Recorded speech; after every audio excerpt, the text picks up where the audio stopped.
at 6, streaming now. I would imagine that, they probably didn't make their day, and there are a number of servers that didn't make tips. A local brewery forced to close early after threats. How one customer turned harasser over a mask mandate. During this pandemic, this was the first time that we have used in the hospital. We explain how a medical device used for people with diabetes is helping people fighting COVID-19. We really need to get kids in the classroom, otherwise we're going to lose a whole generation of kids. I don't know how they're going to catch up. A school district is forced to return to virtual learning after too many staff members were put on quarantine. Tonight, we hear parents' frustrations. Good evening to you here at 6 o'clock and welcome in. I'm Mark Mullins. One Central Indiana brewery is back open today after being forced to close early last night when employees say a customer got aggressive and made threats over the mask policy. WRTV's Megan Sanctorum is learning more about this possible pattern and what police are doing to keep the peace.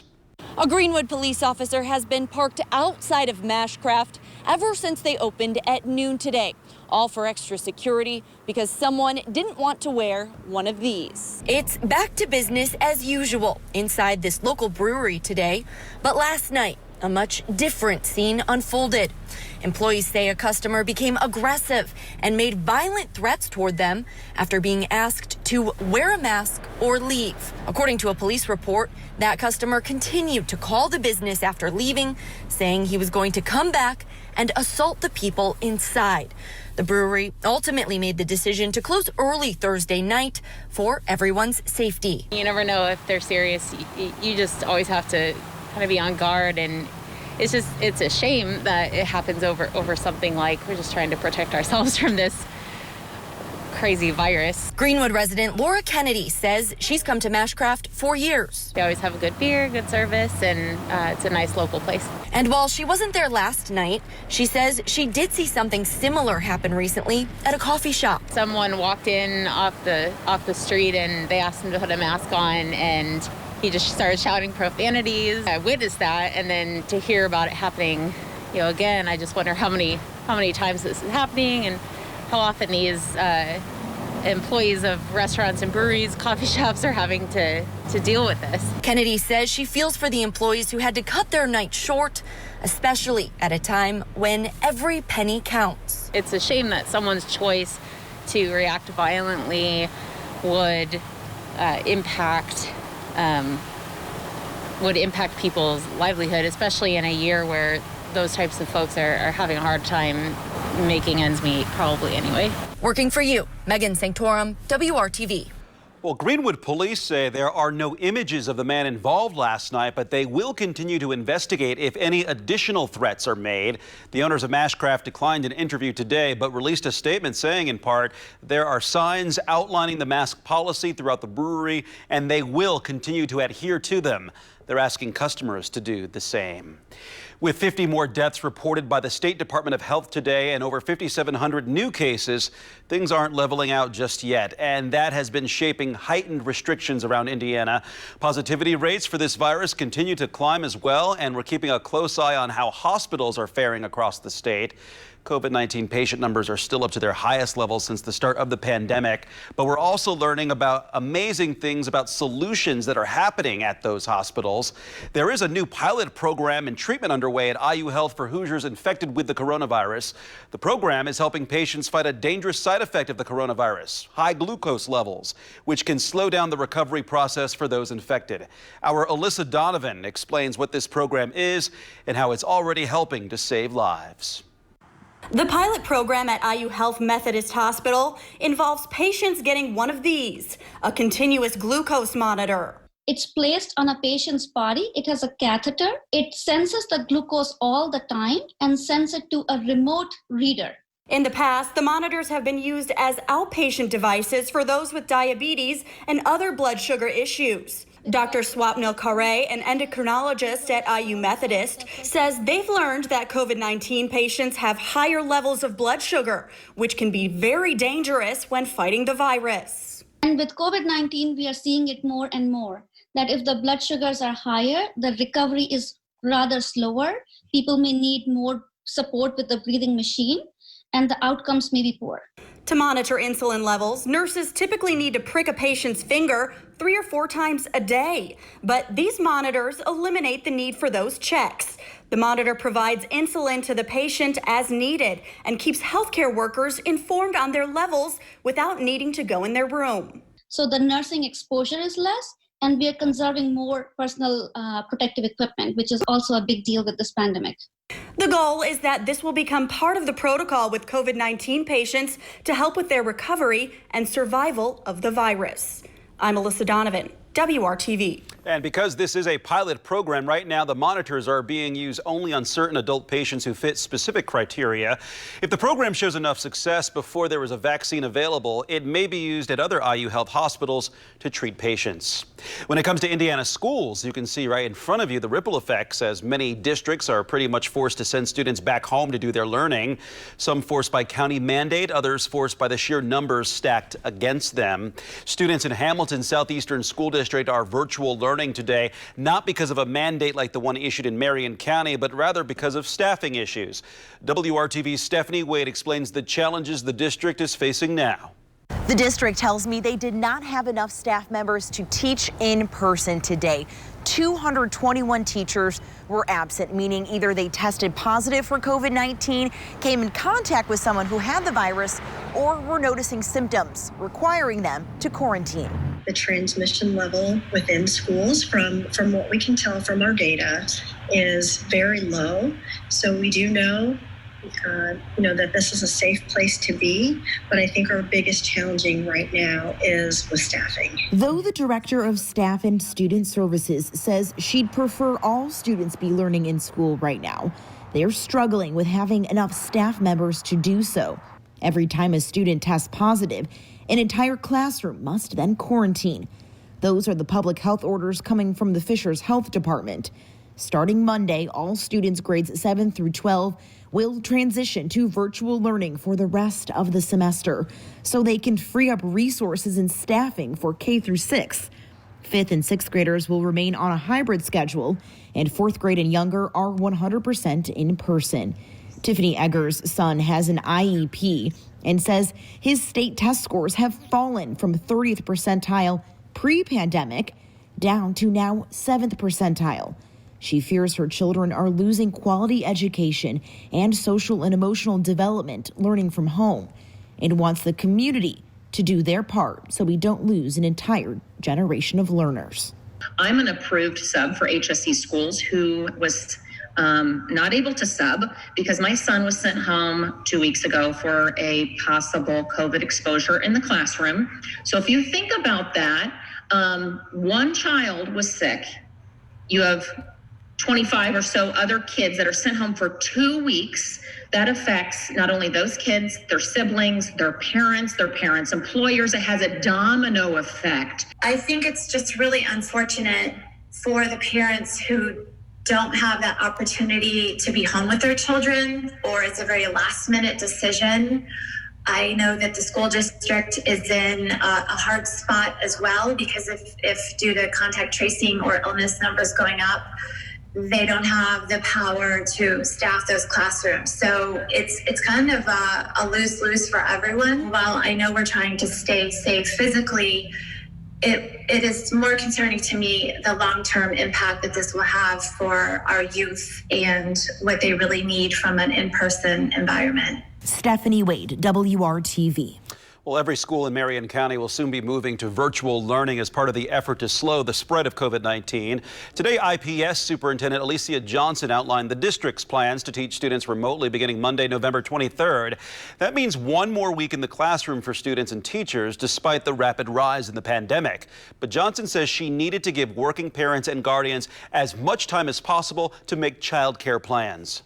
I have 3 IPS students in my household, and certainly there's going to be a balancing act that we're once again going to have to strike between them being able to successfully learn at home and me being able to successfully do my job.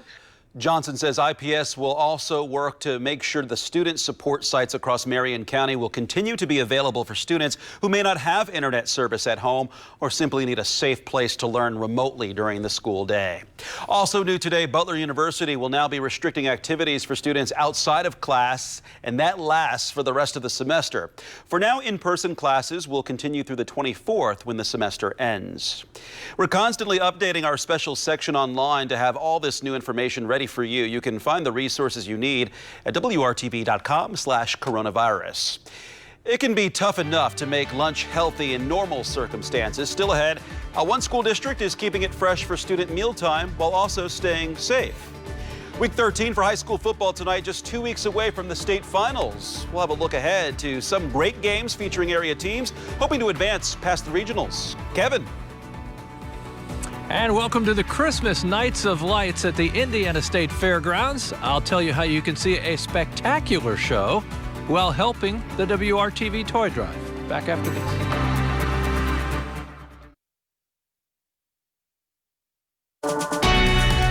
From the station working for you, this is WRTV News at 6, streaming now.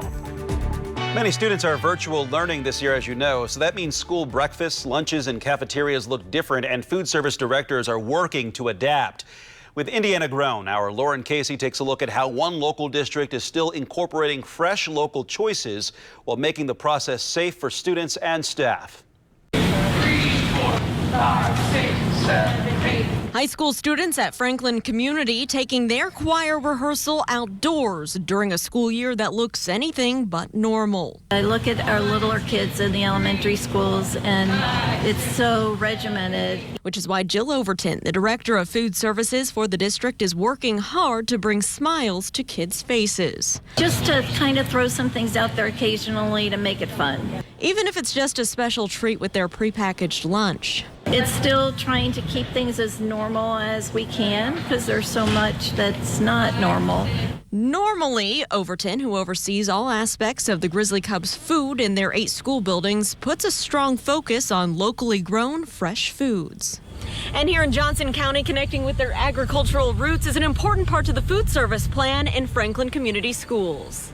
In her position, she's tasked with menu planning, nutritional analysis, staffing, hiring, training, and communicating with the Department of Ed. The last 3 school years, we pretty much exclusively purchased apples locally from the Apple Works.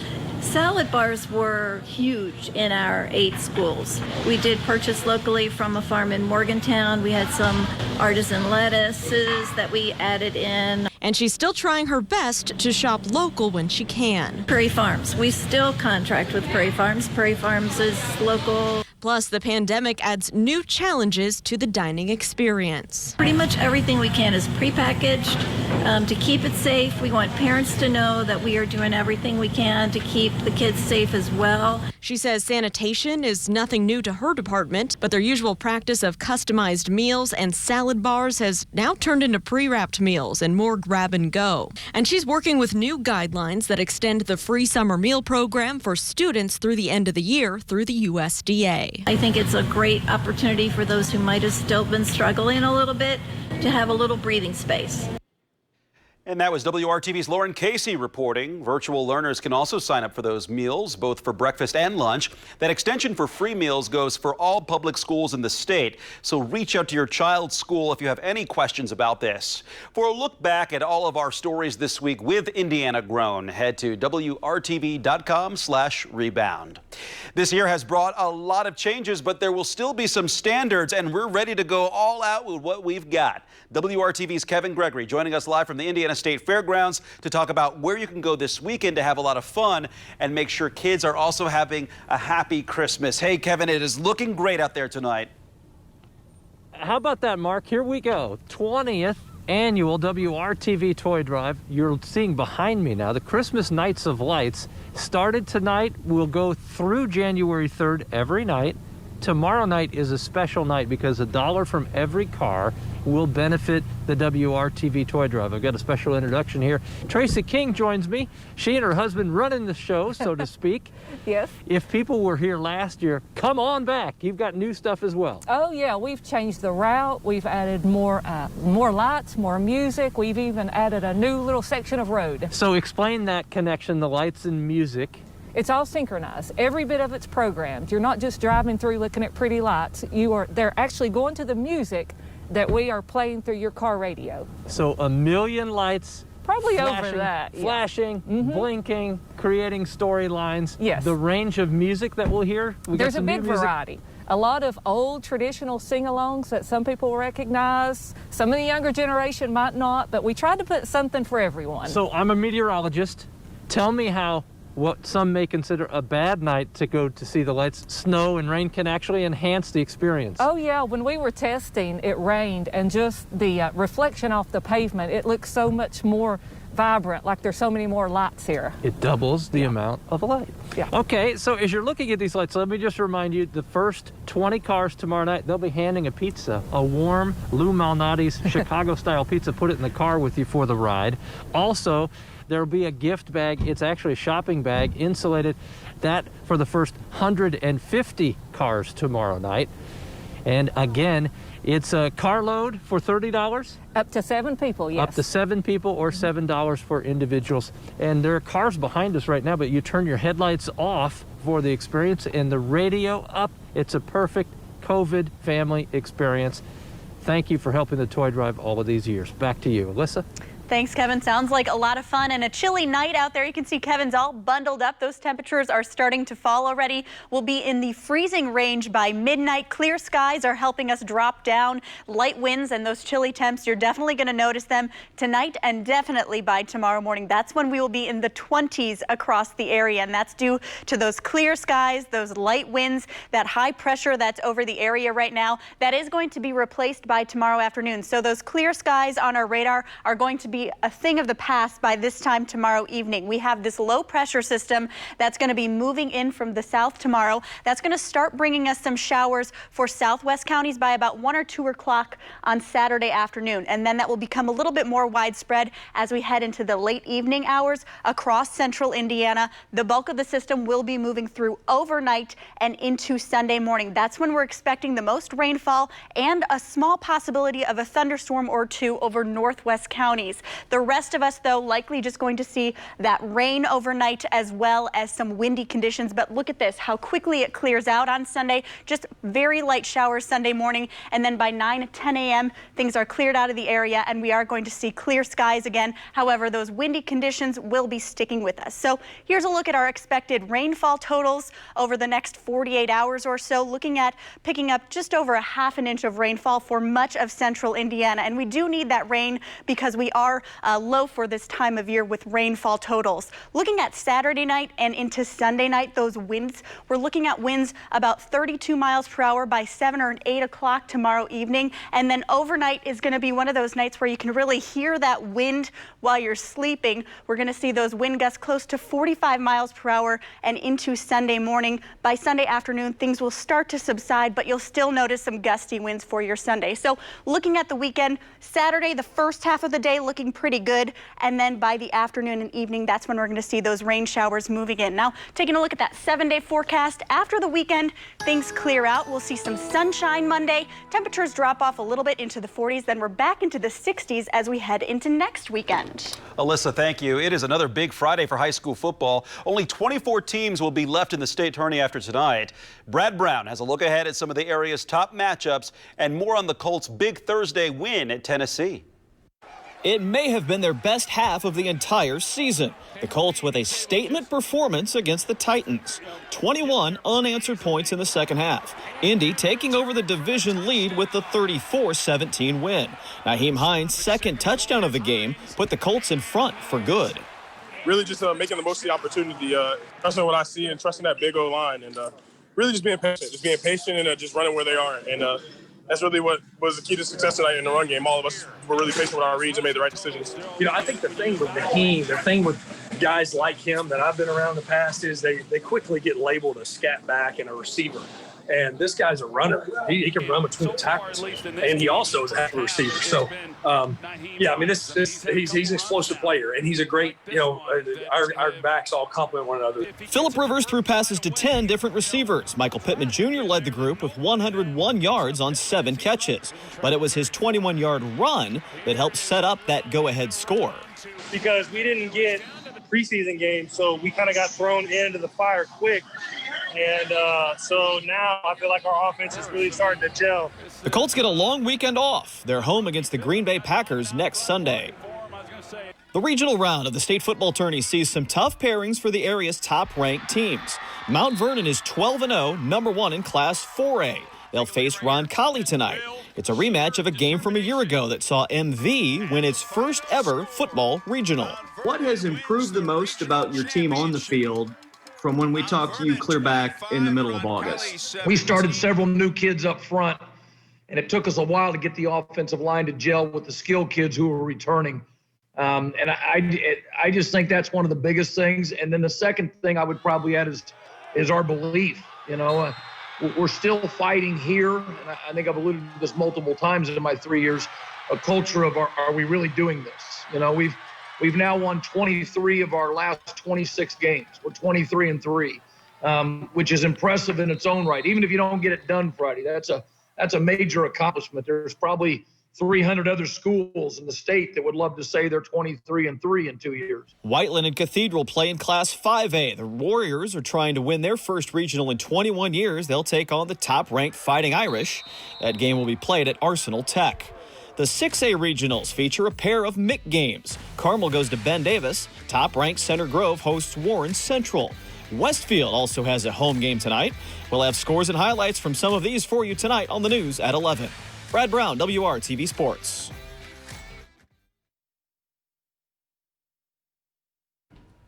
Well, we have some showers in store this weekend. Looks like the first half of Saturday will be dry, and then we'll see those showers move in late Saturday afternoon and overnight into early Sunday morning. Also going to see some gusty winds up to 40 miles per hour. And we'll leave you with this live view from the Christmas Nights of Lights. Up next is World News, and we'll see you back here at 7.